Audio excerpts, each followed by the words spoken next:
உம்ராவை உனக்கு விருப்பமான உம்ராவாக உங்களுடைய உம்ராவை நீ ஆக்கி தருவாயாக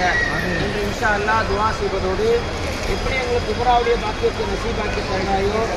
ஹஜ்ஜுடைய பாக்கியத்தையும் எங்களுக்கும் எங்களுடைய பிள்ளைகளுக்கும் எங்களுடைய பிள்ளைகளுடைய சந்ததிகளுக்கு என்ன செய்வாயாக, நசீபாக்கி தருவாயாக என்று இன்ஷா அல்லாஹ் துஆ செய்ததற்கு பின்பு அந்த இடத்துல இன்ஷா அல்லாஹ் 2 ரக்காயத்தை தொழுதுக்கிறோம் இன்ஷா அல்லாஹ். அதாவது உம்ராவுடைய சுன்னத்தை என்ன செய்யணும், 2 ரக்காயத்தை தொழுதுட்டு தான் நியத்து வைக்கணும் இன்ஷா அல்லாஹ். இஹ்ராமுடைய சுன்னத்து 2 ரக்காயத்து, உம்ராவுடைய சுன்னத்தல்ல, இஹ்ராமுடைய சுன்னத்து 2 ரக்காயத்தை தொழுதுட்டு நியத்து வைத்ததற்கு பின்பு நறுமணம் எதுவுமே பூசக்கூடாது, நகைகளை என்ன செய்யக்கூடாது, கடிக்கக்கூடாது, முடிகளை என்ன செய்யக்கூடாது, விற்கக்கூடாது,